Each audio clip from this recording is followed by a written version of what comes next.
Well, this morning we have some guests on board, or a guest on board. Here he is. There's our guest, hanging out, little baby crab. Are you shy? Look at him. He's so cute. Of course, he's a little camera shy, but you know, that's how it goes. Right on our sugar scoop.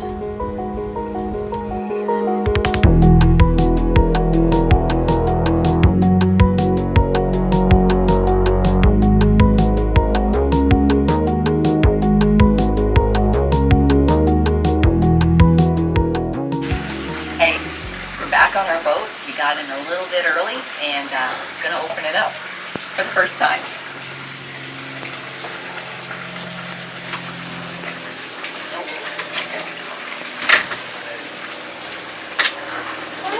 So this is Dirty Jobs.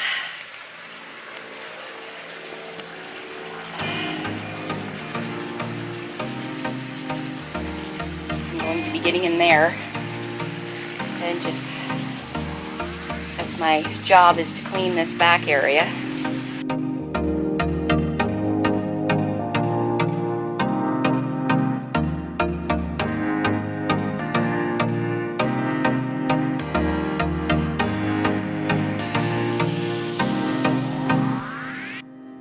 One of the big jobs we had to try and fix was the dinghy davits.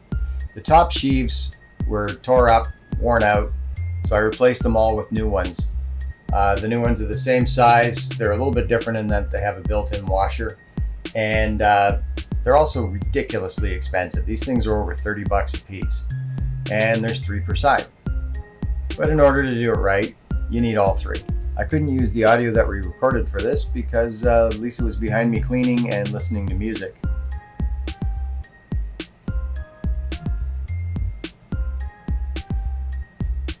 So I tried to put it together with the washers, but because there's already built-in washers, I ran out of space. There was no getting this thing jammed together. So I took out all the washers from in between and just used the end ones. Bolted her back together.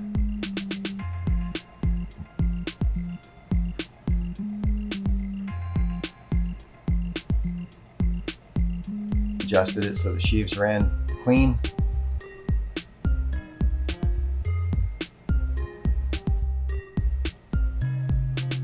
And then run the line through the blocks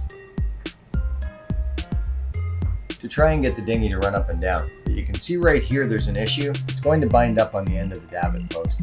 There's no way around that. It's not the size of the lines or the size of the sheaves or what have you. It's the fact that the post is not cut on a steep enough angle. So as with a lot of the jobs we do, what we think is going to be a couple-minute job ends up taking days, sometimes weeks, months. I finally got the dinghy davits to where they're not chafing on anything, they're lifting up and down and everything seems to be fine. This is what I ended up doing. So, the original 3 sheaves went up here, and I had to take one of those off to make room for this block that I've added. And now everything's rove through 2 blocks and then they come up over 1 sheave. My concern is that I'm going to have an issue with this sheave right here with the line jumping off. There's nothing really to hold it steady. I think there might be room to build up some washers in there, so that's kind of my plan. As a result, we no longer have chafing here. The line was chafing right in here and that's gone. We didn't have to make any major modifications to any of the assembly. It's a simple matter of adding another block. It works smooth now and I can actually raise the dinghy without a winch if I need to. So we're going to call that one done and move on to the next one. A very large concern for us when we bought this particular boat was that the surveyor told us that there was, in all likelihood, the engines needed to be completely rebuilt or replaced. The sail drives probably would need to be replaced. We bit the bullet. We made adjustments to our offer. We bought the boat knowing that we were going to have to rip these engines out. They're Volvo MD 2030s with Volvo sail drives, and we were not looking forward to that. These engines are underneath the rear bunks. and very hard to get to. It's a tight space to work in, and we were not looking forward to that at all. So we hired a mechanic based on Thea's recommendation from Catamaran Gurus. We decided we would get a mechanic to come in and look at it. So Chris came over and had a look at our engines, our sail drives. He went all through it with me, showed me how to change the fuel filters, the water filters, how to change the oil, how to change the impellers, and how to change the filters on the ray cores. And after going through all of that, he told us in no uncertain terms, your engines are fine.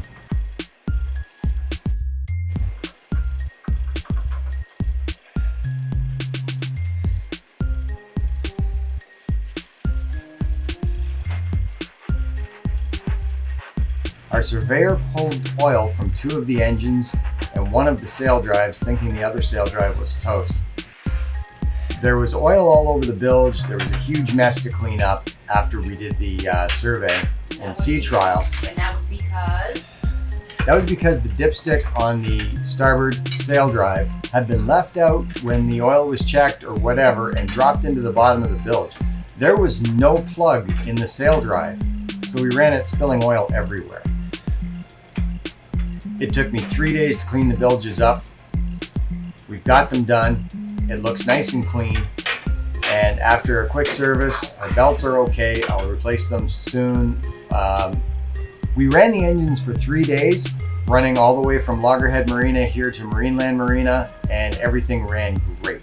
As long as we didn't overdrive them, they ran smooth as a kitten. We do have a little bit of an oil issue, and I got a hint that it could be the O-ring on the dipstick. We're going to replace that soon too, and everything's going to be fine.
Obviously, this was a major relief for us. So instead of having to do a great big rebuild and tear down and all the rest of it, simple maintenance, and we were good to go. We're going to call this one a win and move on to the next one.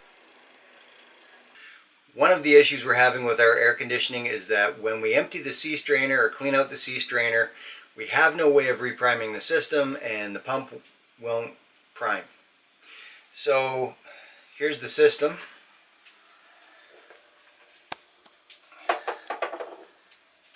There's the sea strainer, and it's below the level of the through hull. And then over here is the pump, and the pump is below the sea strainer, but it's got to pump all the way up back into the boat to get to the AC system, which is located underneath the settee in the salon. So what we're going to do here is a quick fix.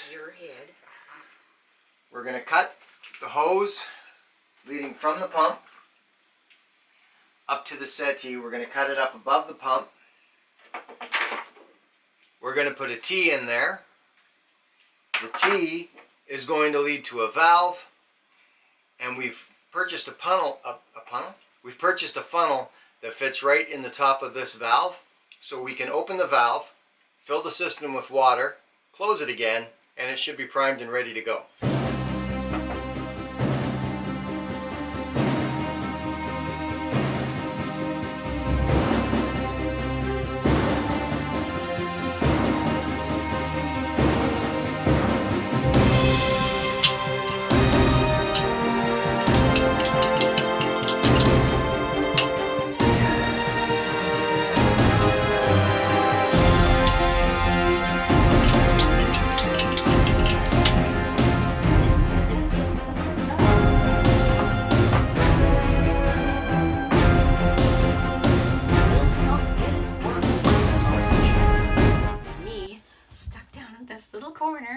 recording everything.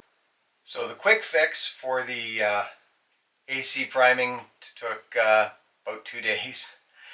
It should have taken about 10 minutes. So here's what it looks like now. Here we've got the pump.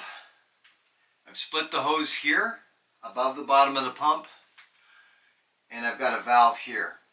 So when it's time to prime, we just open up this valve, the water gets forced in from the through hull, and it primes the pump. We have to do it once, maybe twice, and we've got AC again, whereas before it took us all day. So I'm going to call this a success. It's not exactly what we were shown to do, but it works, and I'm going to take it. So right now I'm going to clean out our sea strainer because we're in a pretty mucky marina, and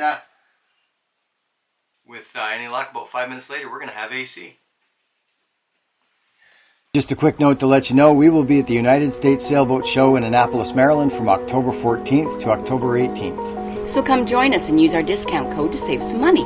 See you there.